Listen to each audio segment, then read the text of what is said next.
BNP কখনো বলেনি আগে নির্বাচন পরে সংস্কার। যদি কেউ এই তথ্য ছড়িয়ে থাকে তাহলে সেটি জনগণকে বিভ্রান্ত করতে অপপ্রচার করা হয়েছে। বিএনপিকে টার্গেট করে অপপ্রচার ছড়ানো হচ্ছে বলে অভিযোগ করেছেন দলটির মহাসচিব মির্জা ফখরুল ইসলাম আলমগীর। দুপুরে ঠাকুরগাঁওয়ের তাঁতিপাড়ায় নিজ বাসভবনে সাংবাদিকদের সঙ্গে মত বিনিময়ের সময় তিনি এই দাবি করেন। বিএনপি মহাসচিব আরও বলেন, অবাধ ও সুষ্ঠু নির্বাচনের জন্য ন্যূনতম যে সংস্কার প্রয়োজন সেটি প্রথমে বিএনপি তুলে ধরেছেন, কিন্তু সামাজিক যোগাযোগ মাধ্যমে অপপ্রচার করা হচ্ছে বিএনপি সংস্কার চায় না। এই তথ্যকে সম্পূর্ণ মিথ্যা বলে দাবি করেন তিনি। বলেন, যেসব রাজনৈতিক দল জনগণের বাইরে গিয়ে রাজনীতি করবে তাদের বিএনপি সমর্থন করবে না। বান্ডেল থাকলে প্রতি সেনমানিতে টাকা বাঁচবে।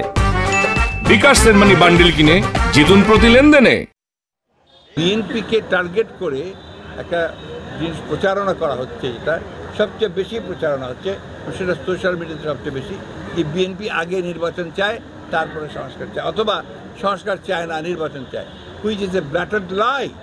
আমি আপনাদের সামনে খুব পরিষ্কার করে বলছি, এটা একটা ভ্রান্ত ধারণা সৃষ্টি করা হচ্ছে জনগণের মধ্যে।